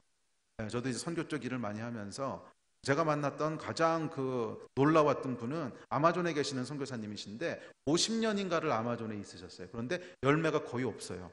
그런데도 50년을 한결같이 그 자리를 지키시면서 50년을 천사로 살았어. 주변 사람들이 다 사람이 아니라 그래. 저건 천사지. 근데 그렇다고 이분이 뭐 은사가 많고 죽은 자를 살려내고 이런 것도 아니에요. 그런데 정말 예수님 같다라고 하는 고백이 나오는 놀라운 열매들을 맺고 계신데 이런 열매들은 깊은 묵상의 기도를 통해서 나오세요. 깊은 묵상의 기도. 그래서 사실은 이 두 종류의 기도가 우리에게 다 있어야 되는 줄로 믿습니다. 어느 한쪽 기도만 가지고 다른 쪽 거를 커버할 수가 없어요. 두 종류의 기도가 다 있어야 돼요. 그래서 두 종류의 기도에 대한 얘기를 잠깐 나누고 도전하고 기도했으면 좋겠는데, 첫째는 이 하나님을 알아가는 기도가 있습니다. 근데 이것은 한국 사람들에게는 별로 익숙하지 않은 종류의 기도예요. 우리는 보통 기도라 그러면 일단은 주여 삼창을 하고 부르짖고 때려 부셔야 되는데 별로 익숙하지 않은 종류의 기도인데 그래서 어쩌면 더 많이 필요할 수도 있어요. 그리고 오늘날 한국 사회가 교회가 위기를 맞게 되는 큰 이유 중에 하나도 사실은 성령의 열매 부재에서 온 게 많지 않습니까? 능력이 부족했다기보다는 많은 능력들을 행했지만 세상으로부터 존경받을 만한 어떤 인격과 존경받을 만한 성숙함을 갖지 못했을 때 교회가 위기를 맞게 되듯이 우리 안에 이 두 가지의 밸런스가 균형이 맞춰져야 된다고 생각을 합니다. 그래서 어쨌거나 우리 안에 이 하나님을 알아가는 종류의 기도가 굉장히 중요하다는 거예요. 그런데 이 하나님을 알아가는 기도에 있어서 제일 중요한 것은 말씀입니다. 말씀. 사실은 제가 유대인들, 저도 유대인 랍비 친구가 몇 명 있는데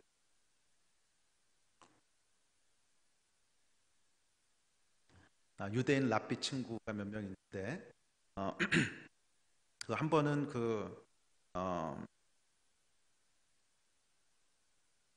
예루살렘에 가면 통곡의 벽이라는 데가 있어요. 통곡의 벽이라고 성전이 다 무너지고 한쪽 벽만 남아 있는데 아마 여러분 사진들 보신 거 있을 거예요. 이렇게 큰 벽 앞에 유대인들이 서가지고 이러고 서 있는 그런 사진들 보신 적 있을 텐데 통곡의 벽에 가보면 유대교 사람들이 크리스천은 아닙니다. 유대교 사람들이 종교인 옷을 까만 옷을 입고 이렇게 서가지고 기도를 하고 있습니다. 근데 보통 기도하고 있는 그 사진들을 보시면 정확히 이렇게 기도하고 있어요. 이렇게 말씀을 펼쳐 들고 까만 모자를 쓰고 계속 이러고 있어요. 와와와와와와와와 이러면서 기도하고 있어요. 그런 사람들이 질비하게 있는데 제가 하루는 거기를 이제 갔다가 이렇게 기도하는 걸 유심히 지켜보다가 기도가 끝나고 나오는 어떤 사람한테 물어봤어요. 그래서 무슨 기도하셨냐? 슬쩍 물어봤어요. 무슨 기도하셨냐? 그랬더니 그 유대인이 이제 대답을 해주는데 이사야서를 가지고 기도했다는 거예요. 이사야서를 가지고 거기 나온 말씀이 이루어지기를 기도했다는 거예요. 그래서 제가 유대인 랍비 친구들하고 여러 가지 대화를 하면서 유대인들에게 기도는 뭔가 하는 것을 이제 새롭게 배운 것이 있는데 제 친구들은 물론 크리스천입니다. 크리스천이고 이제 랍비 출신의 크리스천들인데 근데 그 친구들이 이제 얘기해 주는 게 유대인들에게는 기도하고 말씀이 따로 분리되어 있지 않다는 거예요. 기도가 말씀이고 말씀이 기도라는 거예요. 그 뭐냐 그랬더니 말씀을 가지고 기도한다는. 그러니까 예를 들어서 제가 물어봤을 때 이사야서를 기도했습니다. 그러니까 이분은 이렇게 이사야서 말씀을 읽다가 그 말씀을 가지고 기도하는 거예요. 그러니까 유대인들은 아직 이사야서에서 예언한 메시아가 오지 않았다고 믿잖아요. 그러니까 여기 예언되어 있는 이 메시아가 속히 오게 해주십시오. 또 어떤 이스라엘에 대한 약속이 있으면 이 약속이 속히 이루어지게 해주십시오. 말씀을 묵상하면서 기도한다는 거예요. 말씀 읽다 기도하고 말씀 읽다 기도하고 말씀 읽다 기도하고 계속 그렇게 기도한다는 거죠. 근데 사실은 우리에게는 별로 익숙하지 않은 방식입니다. 우리는 말씀은 말씀이고 기도는 기도지요. 말씀 묵상하는 것은 마치 공부하고 연구하듯이 쫙 한 다음에 기도는 또 몰아서 쫙 하지요. 그런데 그렇게 기도 안 하더라고요. 유대인들에게 기도는 말씀과 분리되어 있지 않다는 거예요. 그리고 미국의 많은 교회들도 또 유럽에 있는 많은 교회들도 기도하는 거 보면 대충 비슷해요. 말씀을 가지고 기도를 말씀을 읽다가 그 말씀을 가지고 하나님과 대화를 시작하고 예를 들어서 뭐 시편을 읽고 있었어요. 그러면 여호와는 나의 반석이시니 맞습니다. 네? 여호와가 나의 반석이십니다. 오늘도 하나님이 나의 반석 되실 줄 믿습니다. 이 위기 가운데 나를 구원해 줄 분 하나님이십니다.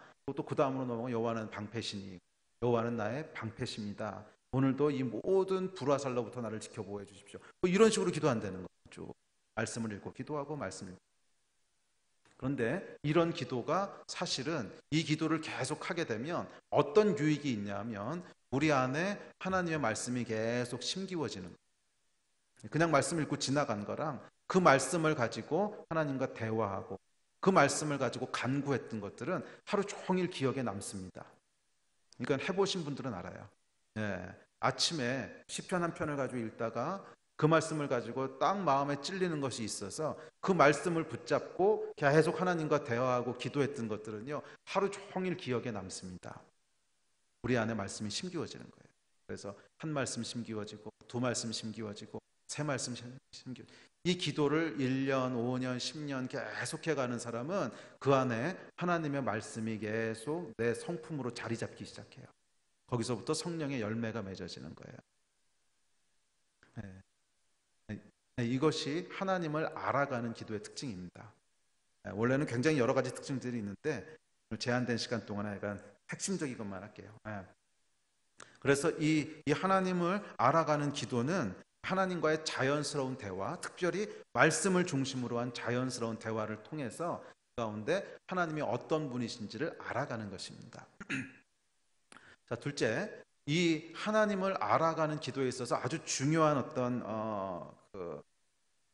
키가 있는데 그 키는 뭐냐면 정직하게 기도하셔야 되는 거예요. 그래서 기도에 대한 강의할 때 항상 강조하는 부분인데 기도는 정직해야 됩니다. 정직해야 하나님과의 대화가 이루어질 수 있습니다. 그 정직한 기도라고 하는 것은 이런 겁니다. 제가 이제 대학생 때까지 영락교회에서 신앙생활을 했는데 영락교회 한경직 목사님 이제 사임하시고 나서 후임으로 오셨던 분 중에 임영수 목사님이라고 계셨어요. 근데 제가 대학 때 담임 목사로 계셨는데 저는 제가 대학 때 들었던 말씀 중에 아직도 기억에 남는 말씀이 있어요. 기도에 대해서 가르치셨는데 뭐라고 가르치셨냐면 기도는 이렇게 시작해야 됩니다. 처음에 하나님 그리고 이름을 부르고 내 안에 누구에게도 할 수 없는 누구에게도 이야기하고 싶지 않은 그 이야기를 끄집어내면서 시작하는 겁니다. 이렇게 가르치셨어요. 벌써 30년 전인데 아직도 제가 잊어버릴 수가 없어요. 기도가 그런 거고 기도는 하나님 앞에 내 안에 있는 가장 정직한 생각들을 쏟아내야 된다. 왜냐하면 여러분 이게 관계이기 때문에 잘 생각해 보세요. 내가 얘기를 안 하면 하나님이 모르실까요? 아세요. 하나님이 우리 마음의 중심을 보시는 분인데 내가 얘기 안 한다고 모르시고 얘기한다고 아시고 이러는 게 아니잖아. 그러니까 기도를 여러분 곰곰이 생각해 보면 하나님이 모르실 것 같아서 리스트 쫙 만들어 놓고 보고서 올리는 게 아니라는 거예요. 그거 보고서 안 올려도 하나님 아시잖아. 예. 그럼 도대체 무엇 때문에 기도하는 건가? 기도의 목적이 조금 다르다는 거예요. 우리 안에 그 사람과의 관계를 생각해 보세요. 인격과 인격이 만나서 관계를 맺는데 두 사람이 연애를 시작했어요. 그래서 결혼을 약속하고 연애를 합니다. 근데 이 여자가 자기 속에 있는 얘기를 안 해. 남자가 보니까 뻔히 보여. 지금 저것 때문에 지금 무지하게 뭐 마음고생이 심하겠구나. 뻔히 보이는데 얘기를 안 해, 얘기를. 그럼 여러분 관계가 진전이 돼요, 안 돼요? 관계가 진전이 안 되지요. 관계라고 하는 것은 여러분 감추고 있어서는 절대로 진전이 안 돼요. 우리 안에 있는 것들을 정직하게 얘기하기 시작하면서 관계가 디벨롭 되기 시작하는 거예요. 하나님과의 관계도 동일합니다. 우리가 얘기를 안 해도 하나님 알고 계실까요? 알고 계세요. 그렇지만 우리가 그것을 하나님 앞에 정직하게 내어놓지 않는 한 하나님과의 관계가 발전되지 않는다는 거예요. 계속 우리는 하나님 앞에서 무엇인가를 보여주려고 하고 계속 뭔가 쇼를 하고 있는 것이 되지 하나님과의 깊은 관계가 만들어지지 않아요. 그래서 여러분들이 하나님을 알아가는 기도를 하시기 위해서는 기도는 반드시 정직해야 됩니다. 또 기도에 대해서 기도에 대한 명저 중에 하나가 제목이 기도인데 책 이름이 저자가 갑자기 기억이 안 나. 리차드 포스터. 리차드 포스터가 쓴 기도라는 책이 있습니다. 근데 이 책에 보면 아주 재밌는 권면을 합니다. 기도를 시작할 때 가장 먼저 해야 될 것은 똑같은 얘기예요. 그 이명수 목사님 있습니다. 똑같은 얘기인데 기도를 할 때 가장 중요한 것은 진짜 원하는 것을 가지고 기도하십시오. 진짜 원하는 것을 가지고 기도하십시오. 그렇지 않으면 기도를 배울 수 없습니다. 이렇게 책에서 얘기합니다. 근데 저도 그에게 100% 1000% 동의합니다. 기도는 여러분 처음부터 완전한 기도를 하는 게 아니에요. 기도를 배워나가야 되는 것인데 기도는 일종의 언어입니다. 언어. 영적인 언어인데 여러분 말 배우실 때 아이들 말 배울 때 처음부터 완전한 문장으로 얘기하는 거 아니잖아요. 그냥 말도 안 되는 얘기인데 어버버버 하다가 이제 점점 이 말을 배워가서 나중에 완전한 말을 하게 되죠. 기도도 그래요. 처음부터 완전히 완성된 모범적인 성경적인 기도를 하겠다 하는 사람은 기도를 못 배워요. 기도는 배워나가야 되는 것인데 처음에 어떻게 시작해야 되냐면 원하는 것을 가지고 기도해야 된다는 거예요. 원하는 거. 내가 진짜 원하는 거. 진짜 원하는 거로 기도를 시작해야 돼요. 그 이유는 진짜 원하는 것으로 기도해야만 기도가 응답된다고 하는 걸 경험해요. 내가 원하지 않는 걸 가지고 기도했을 때는 응답을 경험을 못해요. 응답을 하시긴 하실 수도 있는데 관심이 없어 응답이 됐는지 안 됐는지. 그러니까 예를 들어서 여러분이 저기 뭐 시리아에 난민들이 많이 생겼다는데 별로 관심은 없어. 근데 그냥 오늘 저녁에 목사님이 오늘은 우리가 저 시리아에서 고생하고 있는 난민들을 위해서 기도합시다. 그래서 난민들을 위해서 빡세게 기도를 했어. 그래도 그러한선 깨끗이 잊어버렸어. 그러는데 그 기도가 진짜 응답이 돼서 난민들 가운데 많은 어떤 열매가 맺혔어. 그럼 여러분 그 기도가 응답된 거를 내가 알까요 모를까요? 모르지. 관심이 없으니까. 응답됐는지 안 됐는지 찾아보지도 않을 거고 응답됐다고 누가 얘기해줘도 그냥 그런가 보다. 여러분 내가 원하거나 관심이 없는 것만을 기도했을 때는 기도 응답을 경험할 수가 없어요. 그냥 기도는 하고 끝나는 거야. 이렇게 해서는 여러분 기도의 맛을 들일 수가 없어요. 기도는 내가 기도하면 응답하신다고 하는 게 경험돼야 되는 건데 그래야 계속 기도하게 되고 계속 기도로 들어가게 되는 건데 이것은 내가 원하는 것을 구체적으로 기도하지 않았을 때는 절대 경험할 수 없는 일이라는 거예요. 그래서 기도는 항상 내가 진짜로 원하는 것을 가지고 기도를 시작하셔야 됩니다. 예를 들면 제가 저희 교도 청년들이 많아서 이제 이런 티칭할 때 이 얘기들을 보통 하는데 축구 여러분 좋아하세요? 여러분들은 좋아하시죠? 저도 축구 엄청 좋아하거든요. 몸매는 이래도 전 축구 좋아해요. 진짜 좋아하는데 그래서 월드컵 축구를 하거나 뭐 국가대표 축구 시합이 있으면은 이렇게 빼놓지 않고 봅니다. 손흥민 시합하는 것도 이제 시간 되면 보고 약간 좋아해요. 좋아하는데 예를 들어서 어제 저녁에 한국이 이제 국가대표 축구팀이 시합을 했죠. 아세요? 이제 강팀은 아니었지만 약간 시합을 했어요. 그런데 월드컵 같이 큰 시합이 있을 때 보통 축구 좋아하시는 분들의 최대 관심사는 뭘까요? 축구 시합이에요. 축구 시합. 예를 들면 이제 우리나라가 월드컵에서 아주 중요한 경기를 한다. 이 나라한테 이기면 이제 조별 통과를 하는 거고 못하면 떨어진다. 그러면 그날 아침부터 모든 대화의 주제는 오늘 뭐 손흥민이 골을 넣을 것이냐 못 넣을 것이냐, 골키퍼는 뭐 누가 나와야 되는데 거기 뭐 약점. 이 축구 좋아하는 사람 만나면 이제 그 얘기 계속 하거든요. 그러면 여러분 제일 큰 관심은 뭐예요? 적어도 그날 아침은 축구에서 이기는 거라. 그런데 아침에 기도 모임을 한다. 그러면 무슨 기도를 할까요? 전혀 다른 기도를 하거든. 북한의 인권이 어떻고 뭐 핵 문제가 어떻고 저기 중동에 뭐가 어쩌고 이거는 사실 그날은 내 머릿속에 있지도 않아. 왜냐면 오늘 저기 축구 시합이 있기 때문에. 그런데 기도는 전혀 다른 걸 기도해. 이러면 여러분 이 기도가 뭐냐 하면 결국 마음에도 없는 것을 구하는 외식하는 기도가 되는 거예요. 그러면 그날은 어떻게 기도해야 됩니까? 진짜 원하는 게 있으면 그거 기도해야지. 진짜 원하는 게 그날 저녁에 손흥민이 골 넣는 거 아니에요. 그러면 그날 아침에는 주님 손흥민이 골 넣게 해주십시오. 이게 기도해야 돼요. 그런데 그 기도하면서 찝찝하죠.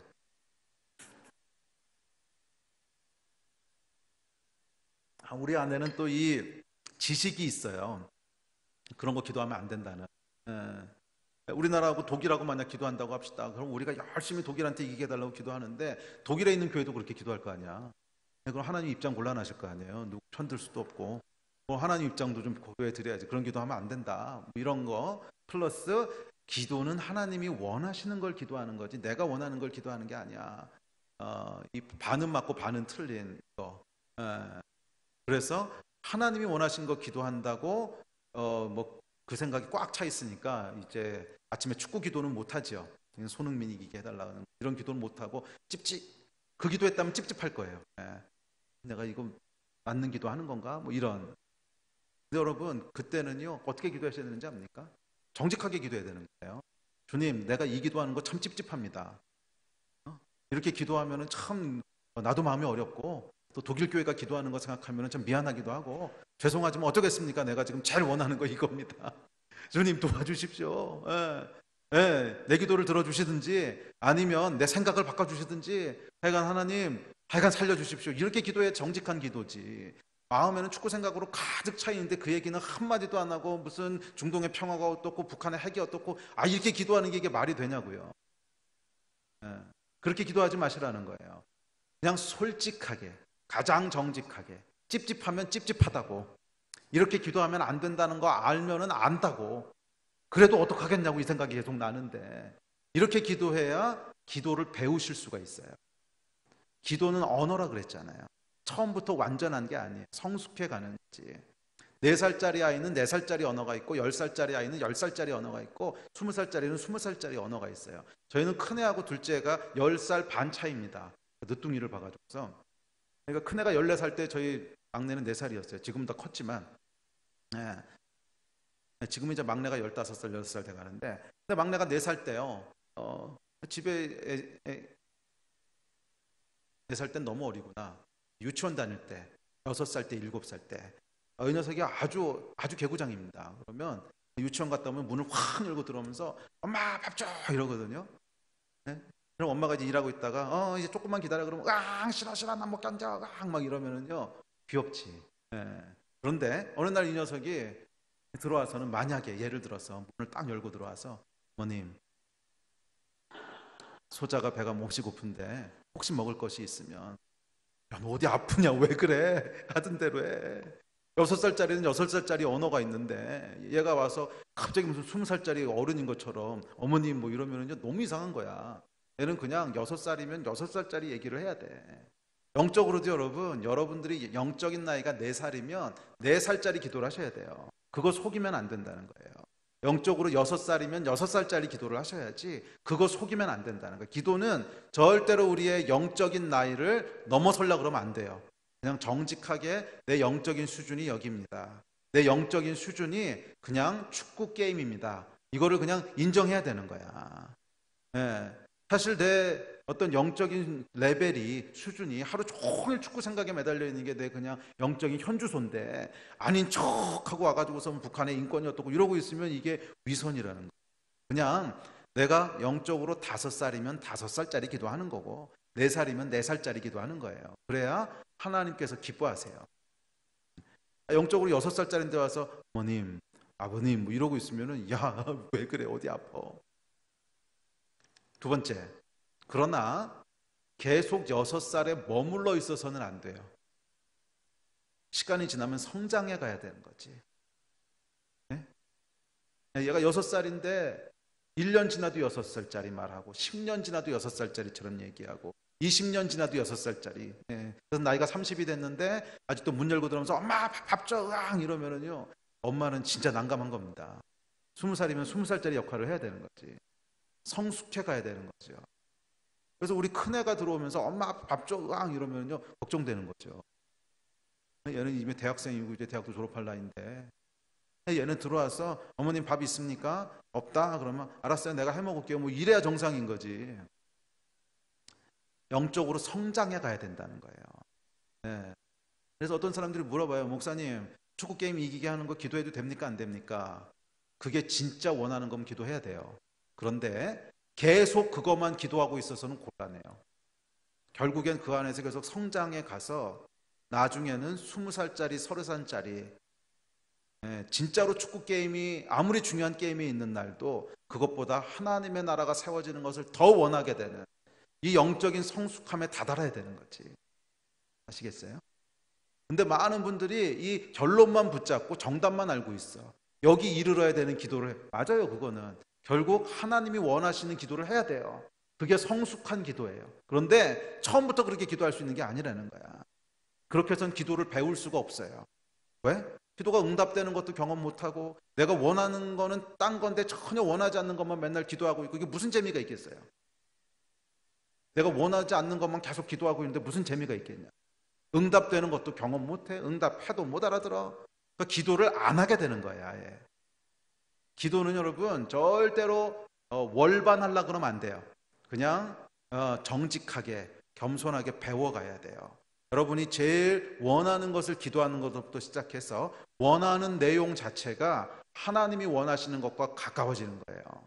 그래서 결국엔 5년 뒤 10년 뒤에는 하나님이 가장 원하시는 것을 나도 원하게 되는, 하나님이 진짜 소원하시는 것을 나도 소원하게 되는 그 자리까지 성장해 가셔야 되는 줄로 믿습니다. 이것이 하나님을 알아가는 기도예요. 그런데 이것은 여러분 계속 하나님과의 대화, 특별히 말씀을 중심으로 한 대화를 통해서 하나님이 무엇을 원하시고 기뻐하시는지를 계속 배워나가는 거예요. 이 성숙함의 자리까지 나아가시게 되기를 주의 이름으로 축복합니다. 자, 시간이 없으니까 두 번째 종류의 기도 넘어갑니다. 두 번째 종류의 기도는 하나님이 일하시는 통로라는 거예요. 기도는 하나님이 일하시는 통로라는 거예요. 하나님께서 작정하신 것이 있는데 무엇을 작정하셨냐면 기도를 통해서 일하시기로 작정하셨어요. 누군가가 기도했을 때만 하나님 일하신다는 거예요. 왜 그렇게 하셨는지 모르겠어요. 하나님 이렇게 정하셨어요. 근데 아마 창세기에 보면 아담을 창조하시고는 아담에게 모든 통치권을 위임하시지요. 이 땅을 통치하고 다스리는 권한을 위임하시지요. 그런데 타락함으로 말미암아 하나님께서 이 권한을 어느 정도 제한하시긴 했지만 여전히 땅에 대한 통치를 사람에게 두세요. 그래서 하나님이 무슨 일을 하려고 할 때는 반드시 사람의 동의를 구하세요. 누군가 기도하는 사람을 찾으신다는 거예요. 반드시 사람의 동의를 구하세요. 누군가 기도했을 때 일하시지 그냥 그것을 무시하고 일하시는 일 없다는 거예요. 그렇게 일 안 하신다는 거예요. 이해가 되세요? 그래서 성경에 보면 재밌는 예가 나옵니다. 이 다니엘서 9장에 보면 다니엘이 기도를 하는데 예레미야서를 읽다가 포로 기한이 거의 끝났다고 하는 걸 깨닫게 돼요. 포로 기한 70년을 하나님이 약정을 하시죠. 그리고 예레미야서에 기록을 해놓으시는데 다니엘이 예레미야서를 읽다가 날짜를 이렇게 계산해 보니까 포로 기한이 끝날 때까지가 1년, 2년밖에 안 남은 거야. 그걸 깨닫고 다니엘이 뭐 하냐면 금식하며 베옷을 입고 재를 뒤집어 쓰고 하나님께 기도를 시작해요. 여러분 이 말씀을 조금 깊이 있게 묵상해 보면 굉장히 이상한 말씀입니다. 보통 여러분들이 금식하며 베옷을 뒤집어 그러니까 지금 뭐 베옷 뒤집어 쓰고 뭐 찢고 이렇게는 안 하지만 금식하고 특별 작정 기도를 할 때는 보통 어떤 때세요? 뭔가 중요한 응답이 필요할 때죠. 뭔가 하나님의 중요한 응답이 필요할 때 금식하고 매달리잖아요. 그러다 하나님이 그 기도에 응답하시면 어떻게 해요? 할렐루야 그러고 거기서 기도를 끝내잖아요. 근데 지금 다니엘이 까꾸로 하고 있는 거예요. 이미 하나님이 1, 2년 내에 포로 기한을 끝낼 거라고 응답하셨어. 예레미야 때 약속하셨어. 그것을 깨달았으면 그냥 할렐루야 2년 남았습니다 이러면 되지 왜 그때 기도를 새로 시작하겠어요? 그러니까 기도가 우리가 알고 있는 것과 좀 다른 면이 있다는 거예요. 다니엘이 알고 있었던 기도는 우리가 보통 생각하는 기도랑 조금 달랐는데 다니엘에게는 분명히 이런 마음이 있었어요. 이것은 분명합니다. 뭐냐 하면 급한 마음이 생겼는데 2년 남은 거예요. 2년 남은 1년이나 한 2년쯤 남았는데 주위를 둘러보니까 이 사실을 인지하고 있는 사람은 거의 없어요. 그러니까 대부분이 다 포로 생활이니까 그리고 그 당시에는 여러분 성경을 모든 사람이 갖고 있었던 때가 아닙니다. 성경은 굉장히 구하기 힘들었고 성경 한 권을 양 표지에다가 이렇게 기록해서 써야 되는데 그러면 성경 한 권을 기록하려면 양을 몇 마리 잡아야 될까요? 잘 생각해 보세요, 여러분. 이 종이 한 장을 만들어내기 위해서 양 가죽 이만큼이 필요했다는 거야. 양 한 마리 잡아봐야 이거 10장도 안 나와. 양을 몇 마리 잡으면 예레미야서 52장을 다 기록할 수 있을까요? 가격이 대충 계산이 되세요? 네? 이제 어떤 분이 계산하는 게 있더라고. 이사야서나 예레미야서 한 권을 기록하려면 오늘날 돈으로 환산하면 최소한 300에서 500 정도 들 거라고. 만 원. 이게 장난이 아닌 거죠. 우린 성경 한 권 사는데 2만 원이면 되잖아. 2만 원, 3만 원이면 사는데 그 당시에는 예레미야서 한 권만 가지려도 수백만 원이 든 거예요. 오늘날로 환산을. 그런 상황이었으니까 당연히 성경은 사람들마다 없고 또 찍어내는 것도 아니고 필사를 하는 거기 때문에 당연히 구하기 힘들고, 그런데 다니엘은 특별히 고위층에 있었기 때문에 그런 어떤 특수한 상황 때문에 성경을 가지고 있는 거잖아요. 그래서 다니엘이 둘러보니까 자기 말고는 이 사실을 아는 사람도 없고 당연히 아무도 기도하는 사람이 없죠. 그래서 마음이 급해진 거예요. 누군가는 기도해야 되는데 아무리 하나님이 뜻을 정하셨어도 아무도 기도하는 사람이 없으면 그 뜻이 이루어지지 않거나 미루어진다는 거예요. 이 하나님이 여러분 계획하신 일을 바꾸실까요? 바꾸시지 않을까요? 바꾸실 수 있을까요? 바꾸실 수 없을까요? 결정하셨으면 절대로 바꾸실 수 없을까요? 아니면 바꾸실 수도 있을까요? 바꾸실 수 있잖아요. 이 성경에 어떤 예가 나오죠? 대표적인 예가 히스기야. 네. 이미 하나님이 생명을 취하시기로 결정하셨지만 기도하니까 그 결정을 바꾸시잖아요. 우리의 기도는 여러분 하나님의 계획을 바꿀 수 있다는 거예요. 자, 그래서 다니엘이 돌아보니까 아무도 기도하는 사람이 없어. 그러면 하나님의 계획이 이루어질까요? 이루어지지 않을까요? 물론 하나님은 그 계획을 이루시겠지만 그 시간이 미뤄질 거라는 거예요. 누군가 기도할 때까지. 그래서 다니엘이 거기서 기도하기 시작합니다. 또 비슷한 예가 요나서에도 나옵니다. 요나서에 보면 아주 재밌는 장면이 나오는데 요나에게 하나님께서 이제 니느웨로 가라고 말씀하십니다. 요나가 이제 거기에 삐져서 안 가죠. 니느웨라고 하는 게 아수르의 수도인데 아수르가 그 당시에 이스라엘을 위협하고 있던 나라거든요. 아수르가 망해야 이스라엘이 사는 거고 아수르가 흥하면 이스라엘은 망하는 거죠. 하나님이 나타나셔서 어느 날 니느웨에 가서 회개하라 그러는 메시지를 전하라는 거예요. 요나가 마음이 굉장히 힘들었습니다. 그래서 아니 하나님 이스라엘 하나님이십니까? 아수르의 하나님이십니까? 그래서 도망가죠. 다시스로 가는 배를 탑니다. 그리고 이어지는 요나서의 이야기는 다시스로 도망가는 요나를 집요하게 쫓아오시는 하나님의 스토킹에 대한 얘기죠. 집요하게 하나님 쫓아오십니다. 바다로 가면 바다로 쫓아오시고 배 밑으로 가면 배 밑으로 쫓아오시고 끝까지 쫓아오셔서는 결국 물고기 뱃속에 집어넣고 물고문을 시작하십니다. 요나서에 대해서 조금 그 주일학교 때 잘못된 교육들을 받으셔서 요나가 물고기 뱃속에서 점잖게 앉아서 묵상하시는 걸 생각하는데 물고기 뱃속은 점잖게 묵상할 수 있는 곳이 아닙니다. 아시잖아요. 분명히 사이즈로 봤을 때 고래였을 텐데 고래 뱃속에서 무슨 묵상을 합니까? 그래서 요나서 1장 2장을 읽어보시면 물속에서 어땠는지를 시로 표현하고 있는데 기품이 머리 위에 있고 내 풀이 위에 잠겼나이다. 무슨 뜻이냐 하면 고래가 이제 물을 쫙 마시잖아요. 그러면 물이 머리 꼭대기까지 차서 이렇게 지나간다는 거예요. 그럼 무슨 거예요? 죽는 거지. 꼬르륵 꼬르륵 죽는구나. 그러면 고래가 포유동물이기 때문에 숨을 쉬기 위해서 물을 쫙 뿜어내요. 그럼 물이 쫙 빠지면 이렇게 이렇게 내려가는 거죠. 이러고 있으면 또 고래가 물을 마셔요. 그러면 흑암이 기품 중에 있고 풀이 내 머리에 왔다 갔다 하고 이러면 또 잠기는 거죠. 그럼 꼬르륵 죽는구나. 그럼 또 뱉어요. 이거 여러분 정확히 물고문이죠. 하나님이요 집요하세요. 3일을 그걸 하세요. 3일을 죽였다 살렸다 죽였다 살렸다 하세요. 3일 하시고 나서 결국 이어지는 게 여러분 뭔지 아십니까? 요나서 2장에 오면 요나의 기도예요. 요나의 기도. 이 기도하자마자 바로 하나님께서 이걸 끝내시고 요나를 니느웨 땅에다 이제 뱉어내게 하세요. 고래가 뱉어내게 하세요. 자, 이제 그러고 나서 이어지는 얘기를 보면 요나가 이제 니느웨에 들어가서 회개하라고 외치고 다닙니다. 근데 니느웨가 큰 성이라서 사흘길에 3일을 다녀야 되는 길이라 그랬어요. 그런데 요나가 여러분 열심히 외쳤을까요? 아니면 대충 외쳤을까요? 저는 대충 외쳤다에 한 표. 열심히 외쳤을 리가 없어요. 그 나중에 진짜 회개하고 돌아오니까 삐지는 거 보세요. 이렇게 표현하면 안 되는데 이 다음에 가서 만나봐야 될 때 하여간 요나 선지사가 별로 마음이 안 좋으셨어요. 그래서 이럴 줄 알았습니다. 내가 이럴 줄 알았잖아요. 그러는 거 보면 별로 열심히 안 했어요. 분명히 이랬을 거예요. 사람 제일 없는데 뒷골목 그런데 다니면서 회개해라 아님 말고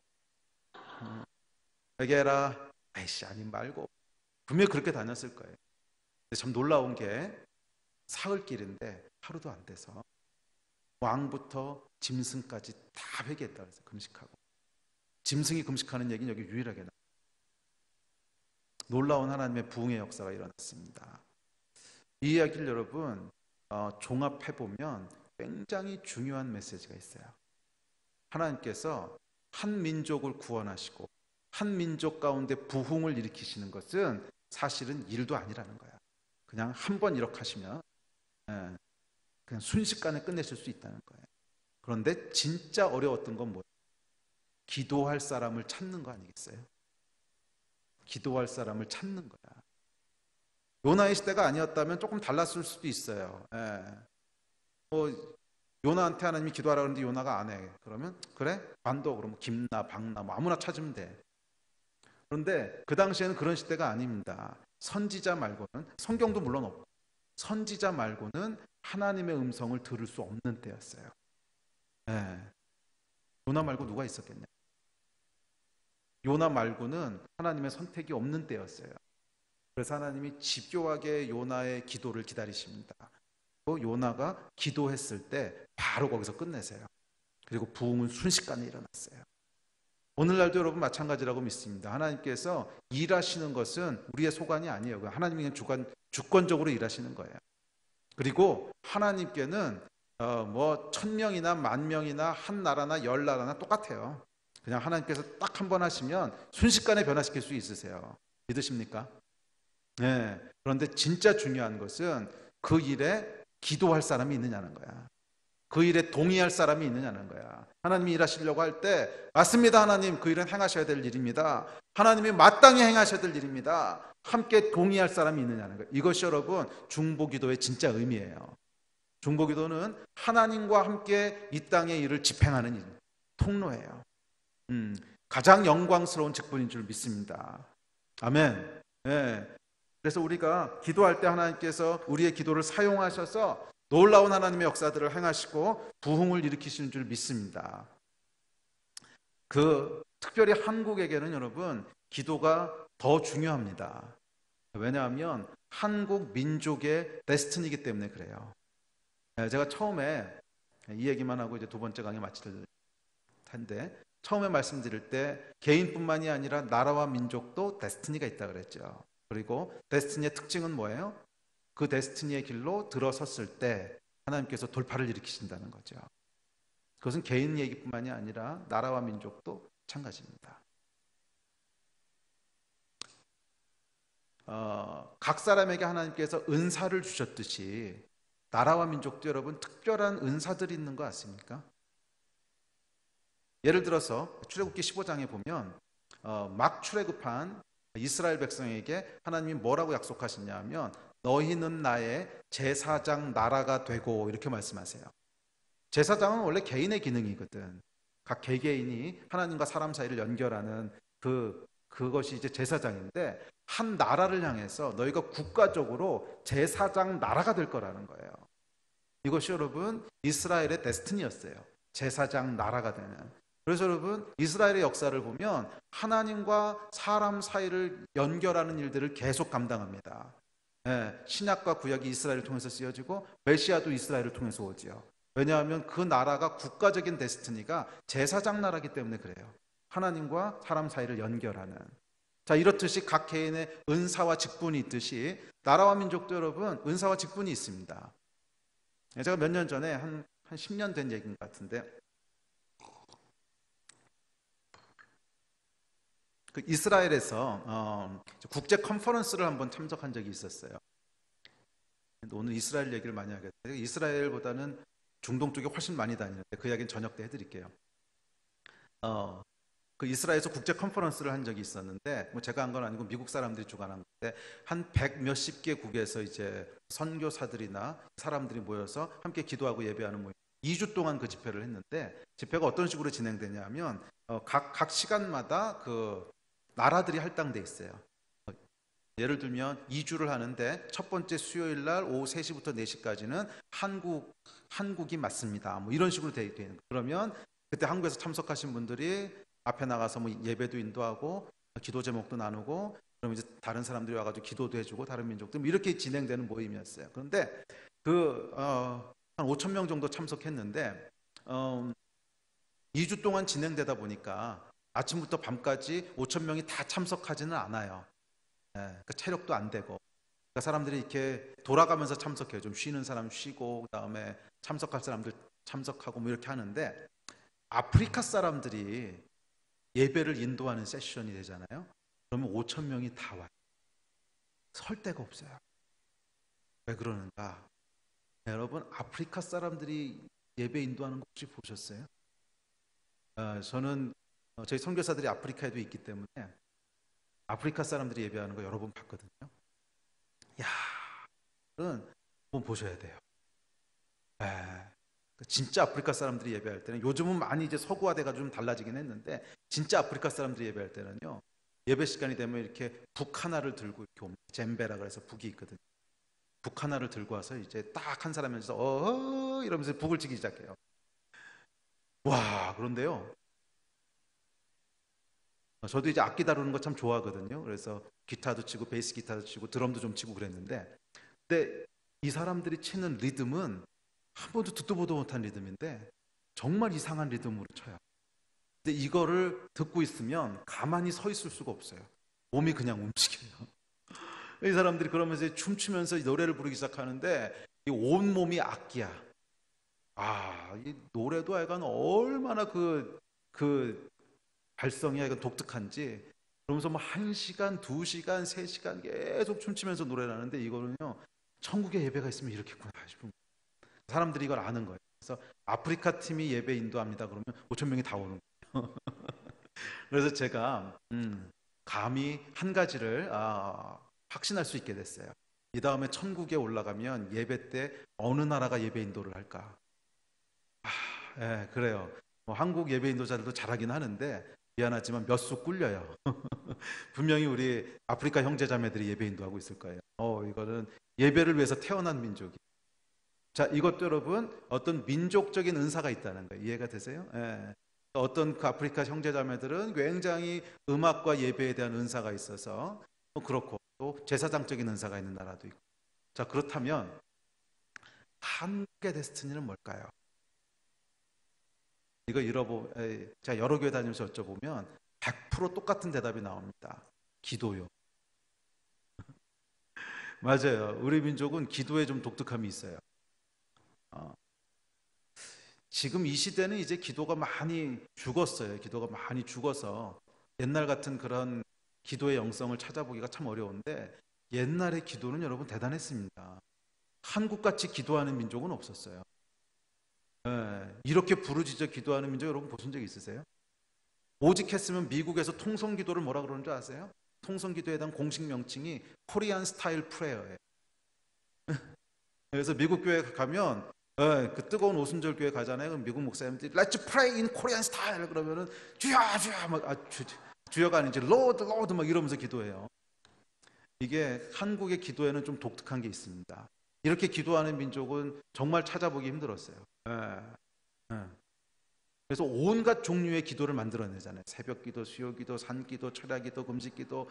실제로 제가 아는 목사님 한 분은 젊었을 때 뭐 기도의 영성을 쌓는다고 무덤에 가서 기도를 했대. 그래서 거기 왜 가? 그랬더니 이 두려움을 극복하는 기도를 해야 된다고. 뭐 약간 별의별 기도가 다 있어요. 무슨 그래서 이 수많은 기도를 만들어낸 민족이 바로 한국 코리아입니다. 여러분, 우리는 기도에 대한 유업이 있는 나라예요. 예.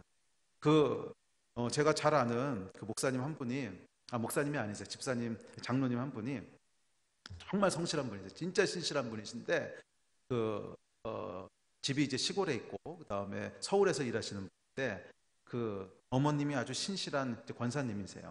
근데 하루는 서울에 가서 이제 살다가 안부 전화를 드리잖아요. 근데 아침에 전화를 드렸대요. 그래서 어머님 뭐 하세요? 그랬더니 기도하고 있었다. 그래서 그런가 보다 하고 전화를 끊었는데 또 다음 주에 기도 드리는데 저녁 때 전화를 걸어서 어머니 별일 없으시죠? 뭐 하세요? 기도하고 있었다. 또 그 다음에 점심 때 이제 잠깐 시간을 내서 어머니 뭐 하세요? 기도하고 있었다. 근데 계속 전화를 하다 보니까 좀 이상하더래요. 왜 전화할 때마다 기도를 하고 계실까? 그래서 어느 날 이제 여쭤봤대요. 어머니 도대체 하루에 기도를 얼마나 하세요? 글쎄다. 이렇게 13시간? 하루에 13시간을 기도하고 계시다. 근데 여러분, 이게 그 권사님만의 얘기가 아니라 우리 윗세대에는 그런 분들이 많으셨어요. 제가 저희 친할머니에 대해서 가지고 있는 기억도 하루 종일 기도하시는 것밖에 별 기억이 없어요. 아침 먹고 기도하시고 점심 먹고 기도하시고 저녁 먹고 무슨 기도하셨는지 몰라. 내가 하루 종일 기도하셨던 기억밖에 없어. 네. 이 여러분 굉장히 독특함이 있습니다. 이 이야기는 지금 다 할 수가 없는데 시간이 돼서. 그러니까 여러분 이 기도의 데스티니 가운데로 들어갔을 때 무슨 일이 벌어졌습니까? 이 한국에 여러분 기도에 불이 붙기 시작한 것은 6.25 전쟁 이후였어요. 50년대, 60년대, 70년대. 그때 여러분 한국이 얼마나 가난했는지 아시잖아요. 제가 60년대 기록을 보니까 한국이 전 세계에서 두 번째로 가난한 나라더라고요. 우리 밑으로 하나밖에 없었어요. 아프리카의 뭐 수단인가 어딘가 하나밖에 없었어요. 심지어 아프리카에서 원조를 받았습니다. 도대체 아프리카에서 뭘 보내줬는지 모르겠어요. 바나나 보내줬는지 하여간 거기서 뭐 보내줄 게 있다고 우리나라에 하여간 원조를 했어요. 60년대에. 그런데 지금 한국은 어떻습니까? 전 세계에서 10번째로 잘 사는 나라. 여러분 유례 없는 기적이 일어났거든요. 이거는 어떤 이론으로도 설명이 안 됩니다. 한국의 교육 수준이 높아서 그렇다. 한국만 교육 수준이 높다.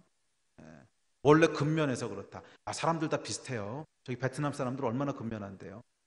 우리만 그런 거 아니거든. 근데 왜 한국에만 이런 일이 일어났는가? 저는 진짜 100% 200% 확신합니다. 하나님이 축복하신 거예요. 그거 말고는 설명이 안 돼요. 네, 이 수많은 기적들을 경험하면서 여기까지 왔는데 그 사이에 무슨 일이 있었는가? 기도가 시작되잖아요. 이게 여러분 한민족의 데스티니가 드디어 이루어지기 시작한 거예요.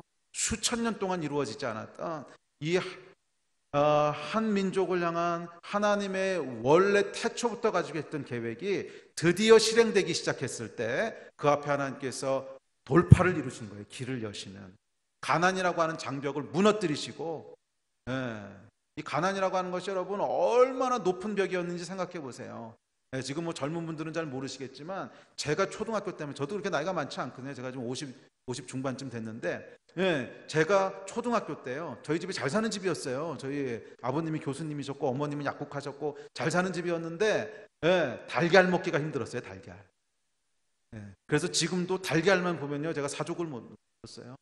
얼마나 먹기 힘들었냐면 손님들이나 오셔야 달걀 후라이를 해줬지 달걀 말이를 해줬지 우리들은 달걀 구경도 못할 때였어요. 저희가 삼남매인데 삼남매가 손님들이 오셔서 달걀 후라이를 하잖아요. 그럼 저기 앉아서 이렇게 지켜보는 거예요. 다 먹나 남기고 가나. 그러면 눈치 있는 손님들은 이렇게 보다가 반쯤 먹고 남기고 가요. 그런데 꼭 눈치 없는 것들이 있어요. 그거를 끝까지 다 드셔. 그러면은 3명이 앉아있다가 일제히 으아 그러고 울기 시작하는 거예요. 아직도 기억이 나요. 어렸을 때. 참 가난했거든요. 그런데 이 가난은 정말 저주였어요. 저주. 그런데 이 가난의 장벽이 어떻게 무너졌나 여러분 생각해 보세요. 이 기적이 어떻게 일어났나? 이 홍해에 어떻게 길이 났나? 이 여리고가 어떻게 무너졌나? 한국이 우리의 데스티니에 들어섰을 때 그것은 기도였거든. 기도하는 이 부르심에 응답해서 산마다 기도원마다 정말 굴파고 기도하고 산에 올라가서 제가 대학교 때까지만 해도 그 불이 남아 있었어요. 저도 대학교 4년 동안을 금요일이면 매주 산에 올라갔어요. 매주 산에 올라가서 산기도. 그거 한 주도 쉬어본 적이 없어요. 졸업할 때까지. 그 기도의 불 가운데 하나님께서 이 민족을 축복하셔서 여기까지 온 겁니다.